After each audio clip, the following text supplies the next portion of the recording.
te guíe hacia Dios y no hacia el pecado, siempre será digno de esperar, será digno de confianza. Exactamente. Muchas gracias por conectarse con nosotras. Gracias. Es un placer compartir este tema tan especial que estamos tratando ahora entre cedros y entre palmeras y cedros. No importa, el orden de los factores no altera el producto. Y hoy vamos a hablar de un hombre muy especial, Obed-Edom. Un hombre que no pertenecía al pueblo de Dios ni a la dinastía de los levitas. Y yo les voy a explicar por qué tengo este pensamiento de que Obed-Edom era filisteo. Era un hombre filisteo, es decir, era de los enemigos. Era de los enemigos del pueblo de Israel. ¿De dónde yo deduzco esto? Porque para que este hombre aparezca en la palabra del Señor, la Biblia dice que el rey David un día está sentadito ahí pensando, y se acuerda del arca. El arca era una cajita de madera de acacia cubierta de oro que se encontraba en el lugar santísimo. El templo estaba dividido en dos lugares especiales, el lugar santo, luego había una cortina, el lugar santísimo, y el arca se encontraba en el lugar santísimo. Al lugar santísimo solo podía entrar una sola vez al año un sacerdote. Se echaba suertes para saber cuál era el que iba a entrar al lugar santísimo. Esa arca se la habían robado el pueblo enemigo, los filisteos, y les había ido muy mal. Pero vamos a recordar que el arca justo representa la presencia de Dios. Ahí era, en ese lugar santísimo, que se derramaba la presencia del Señor. Allí el Señor hablaba, allí el Señor tenía comunicación con el único sacerdote que podía entrar al lugar santísimo una vez al año.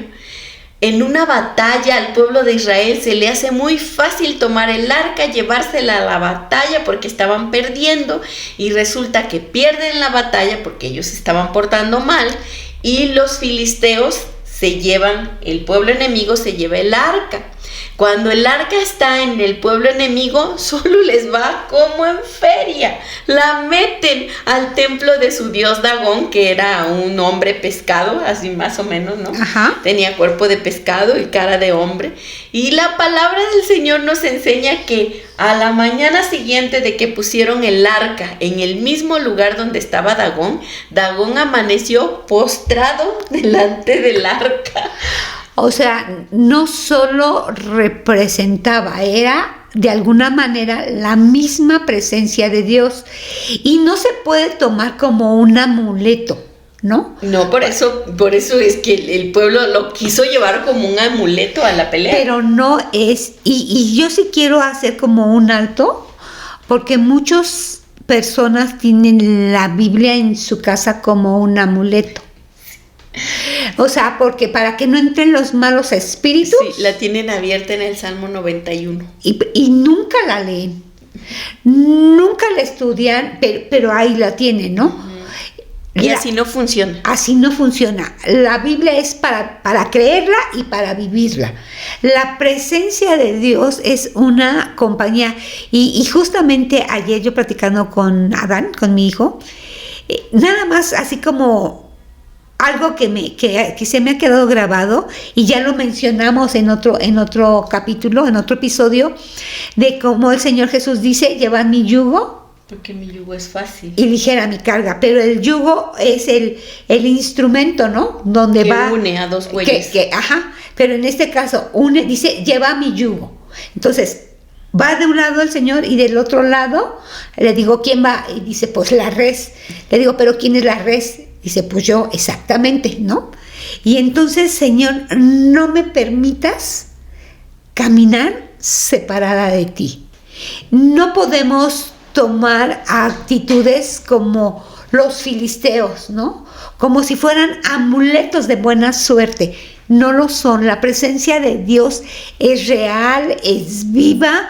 Puedes respirar. Hace algunos días yo pasaba por una situación de salud y por algunas situaciones personales muy fuertes, pero así no, yo en la noche estiré mi mano y dije, Señor, tú estás aquí, tómame de la mano. Los filisteos dijeron, este es el amuleto, por eso los israelitas ganan las batallas. Y entonces, quiero también dejar muy claro que Dios da instrucciones precisas para que se llevaran el arca, ¿no? Para que la pudieran, porque ¿dónde aparece el arca por primera vez? Cuando ellos están en el peregrinar por el desierto, ¿sí? Donde Dios comienza a dar instrucciones, da medidas y dice cómo se debe de cargar. Pero a veces en nuestras prisas, ¿no? En querer hacer las cosas todo de una manera rápido, se nos olvidan la forma en que Dios le había dicho cómo iba de ser trasladada el arca.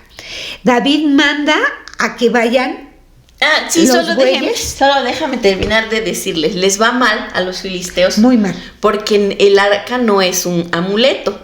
Les salen tumores, vienen ratas y bueno, y llevan el arca, ellos deciden un día, ay no, mejor hay que deshacernos de ella. Ajá. La llevan a la casa de Abinadab y la Biblia dice que permanece el arca en la casa de Abinadab 20 años y no sucede absolutamente nada, solo viene a ser como un mueble más en la casa de Abinadab. Y entonces vamos a este texto, a esta porción que yo les decía, que un día David está sentado en su trono ahí y de pronto se acuerda, ¡ay! ¿Y el arca? ¿Dónde está el arca? 20 años han pasado y David no se había acordado del arca. Así que determina que busquen el arca y él dice, no recuerdo ahorita el número del salmo, en el que él dice, no le voy a dar sueño a mis ojos, no voy a acostarme a dormir hasta que no aparezca tu arca. Aparece el arca, les dicen, pues el arca está en la casa de Abinadab y él decide, vamos a traer el arca aquí a donde yo estoy y le vamos a dar un lugar. Pero amiga, le voy a hacer justicia al rey David. El rey David no era el que debería de estar al pendiente. ¿Qué me dices de los sacerdotes? ¿Qué me dices de los levitas? ¿Sí o no? Sí, porque ellos eran los responsables. Ellos eran los responsables de cargar con la presencia, con el arca, de manejarla, de llevarla, de traerla. Pero si tú como líder no te ocupas, pues los demás menos. Y como decíamos en el podcast anterior, el pueblo de Israel se olvidó del Señor y desobedecían. Y en este no enseñar de los padres, se fueron olvidando ya de dónde estaba el arca de la presencia del Señor. Entonces un día David dice, la vamos a traer de la casa de Abinadab. Sí, qué bonito, ya la encontramos. Pero no lo hicieron de la manera correcta. Así que la quieren trasladar en unos bueyes. Con unos bueyes en una carreta nueva. Y así no era la forma. El Señor había establecido en su palabra que debía ser cargada en los hombros por los levitas. En la casa de Abinadab permaneció 20 años el arca. Olvidada. Específicamente dice que el pueblo gemía por la presencia del Señor, pero la presencia de Dios estaba en la casa de Abinadab. Y Abinadab con sus hijos seguramente se convirtió en un mueble más empolvado donde colgaban ahí el saco, la túnica, ¿verdad? Y echaban ahí todo, lo amontonaban. Como seguramente algunas personas van a la iglesia el domingo, llevan su Biblia y luego la dejan arrinconada hasta la siguiente vez que vayan al culto. Pero estamos hablando de los cedros, un símbolo de dignidad, de poder, ¿no? Ajá. Entonces dice que van llevando el arca en la carreta, los bueyes trastabillean y Usa, un hijo de Abinadab, mete su mano porque para él era normal. Era común, había estado en su casa, era un mueble más. Mete la mano y se muere por hacer esta osadía de tocar el arca. Y entonces David dice, mejor ya no la vamos a llevar, y busca a dónde va a mandar ahora el arca. Y elige a Obed-edom. Y es ahí donde yo quiero explicarles por qué creo que Obed-edom era filisteo. Porque dice que Obed-edom era geteo. Eso significaba que pertenecía a la ciudad de Gat. Y había 2 ciudades Gat. Gat-rimón, que era una ciudad de levitas, y Gat, de donde venía Goliat. Goliat, sí. Goliat. De hecho, hay estudios que respaldan esta teoría, ¿no? Que se dice que él era completamente ajeno. Era filisteo. David acababa de ver que un hombre había muerto por tocar el arca. Obviamente él dijo, de que lloren en mi casa a que lloren en la tuya, pues que se vaya a la casa de Obed-edom, que es filisteo. Y yo creo que, y digo, esto es una especulación. Es una sola especulación. Yo creo que fue la casa más cercana, desde mi punto de vista. Desde mi punto de vista lo eligió por ser filisteo. Ajá, digo, puede ser. Pero regresemos a nuestro tema entre palmeras y cedros. Mira, a veces como hombre tú quieres tomar las decisiones bajo tu juicio. Cuando tú varón o tu mujer te olvidas que hay principios de Dios que rigen las relaciones humanas, que rigen la relación de pareja, esposo o esposa, que rige la relación padres e hijos, ¿no? Que inclusive en la Biblia está la relación con el patrón. No es que lo puedas y lo quieras hacer a tu modo o como te acomode mejor o como sea más rápido o como sea más práctico. No, yo creo que es importante que como varón tú te estés redireccionando y reenfocando en cómo Dios quiere que manejes tus proyectos de vida, cómo Dios quiere que manejes las relaciones más importantes en tu vida. Así es que si fue porque fue la casa más cercana, si fue porque era filisteo y le tenía miedo a la reacción de Dios, digo, David, ahí está, ahí te la dejo, ¿no? Pero ¿qué pasó? Y también otra vez volvemos a la especulación, ¿no? ¿Qué pasó cuando Obed entendió que era la presencia de Dios? Yo estoy segurísima, miren, él ya tenía como antecedente que le había ido mal a su pueblo, a los filisteos, cuando tuvieron el arca entre ellos. Esa cajita era algo temible, porque les habían salido tumores, porque habían tenido Hasta te acuerdas que ellos mandaban una ofrenda. Mandaron como ofrenda unos tumorcitos de oro y unos ratoncitos de oro. Ajá. Cuando la devolvieron con esa ofrenda, porque tenían mucho miedo. Y ya saben que de todo se enteran, ¿no? Las noticias malas tienen alas. Y seguramente él había escuchado que entre los filisteos el arca había provocado desgracias. Él acaba de ver a un hombre morir. ¿Cómo se les ocurre a ustedes que haya recibido esa arca?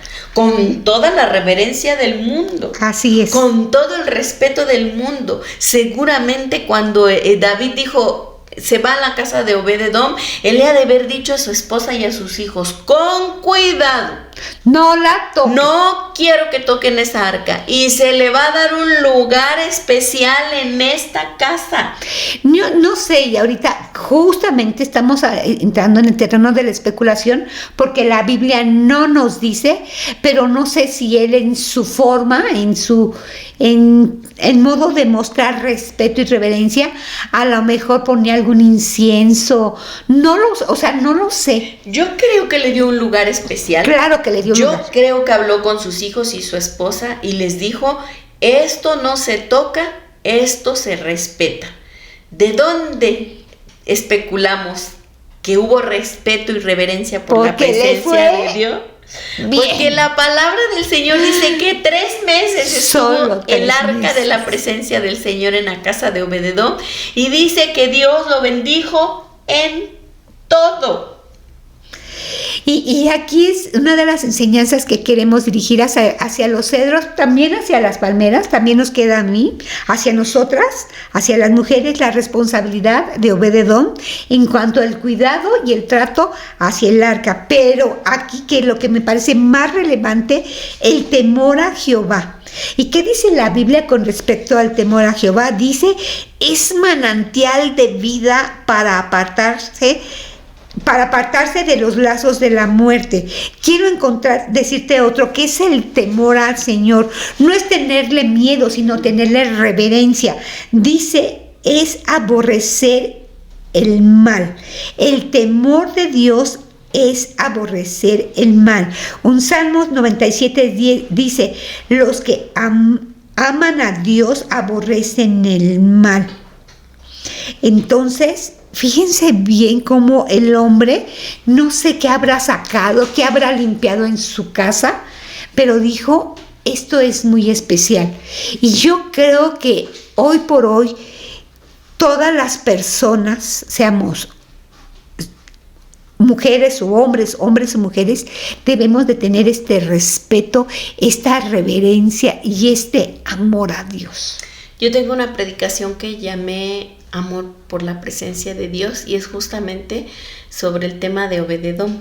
Y yo enseño que en un principio Obed-Edom recibió el arca con mucha reverencia y temor, pero que luego la amó, porque la palabra del Señor dice que Dios bendijo todo, abundantemente lo que Obed-Edom tenía, lo hizo prosperar. Y yo digo, si en Deuteronomio 28, que vienen las bendiciones y dice que voy a bendecir tu canasta, tu arteza de amasar, voy a bendecir el fruto de tu vientre, el fruto de tu bestia, entonces yo pienso que si Obed-Edom tenía corderitos, daban camadas de 10 corderitos, que si tenía plantíos, todos los árboles frutales daban frutas hermosas, todos los sembradíos daban gran cosecha, que si sus hijos estaban todos flacos y chorrillentos, se sanaron, que si había pleito en su casa, seguramente que al estar la presencia de Dios, vino a haber una relación hermosa entre la pareja. Si ella era gruñona y desobediente con Obed-Edom, empezó a respetarlo, y si él no era detallista, yo pienso que hasta le empezó a traer flores y chocolates, porque eso produce la bendición de Dios. Si todo lo que tenía Obed-Edom fue bendecido. Y me salta a la vista que a veces muchas personas, incluidas yo misma, ¿no?, buscamos a Dios por lo que me da, ¿no?, o lo busco por conveniencia. Obed creo que fue un hombre que nos enseña a amar la presencia de Dios, y me viene a la mente el poema de Sor Juana Inés de la Cruz: no me mueve mi Dios para quererte, el cielo que me tienes prometido, ni me mueve el infierno tan temido para dejar por eso de ofenderte. Muéveme mi Dios al verte en tal manera ahí en una cruz y escarnecido. Yo creo que tenemos que aprender como cedros y como palmeras a amar la presencia de Dios. Y como las noticias corren, entonces llegó a oídos de David. Dios está bendiciendo a Obed-Edom. Y dijo, ay, sí, ya hay que irla a traer. Y va a pedirle el arca. Ay, yo siempre he pensado que ese momento tuvo que haber sido muy difícil, porque Obed-Edom ahora amaba la presencia del Señor. El Señor se sentía amado, el Señor se sentía reverenciado, el Señor se sentía cómodo en la casa de Obed-Edom. Esa fue la razón por la que derramó bendiciones sobre Obed-Edom. Pero Obed-Edom demuestra que no amó la presencia de Dios por lo que le dio, la amó por lo que ella era, porque cuando David envía a pedir el arca, Obed-Edom se va tras el arca. Así es, y yo tengo una frase que quiero compartir: a veces la decisión más pequeña puede cambiar tu vida para siempre. Y aquí quiero hacer la reflexión. David entonces entendió que había actuado mal y entonces movió el arca de una manera correcta, como Dios le había dicho. Porque Dios ha establecido reglas para todos. Si a veces nos va mal es porque no las queremos cumplir. No, aquí tristemente estuvo la muerte de un hombre, ¿no? De por medio. Y a veces nosotros por malas decisiones afectamos a nuestros hijos. Y aquí me regreso con Obed-edom. ¿Qué pasó? Él se convirtió en el pueblo de Dios, se convirtió en un levita, se convirtió en, yo creo que la dinastía más codiciada, ¿no? O por lo menos para mí, yo pensar en un levita es algo muy especial, pero no nada más fue él. Por eso estoy hablando de decisiones. Su decisión no solamente le cambió la vida a él, sino a sus hijos y sus nietos.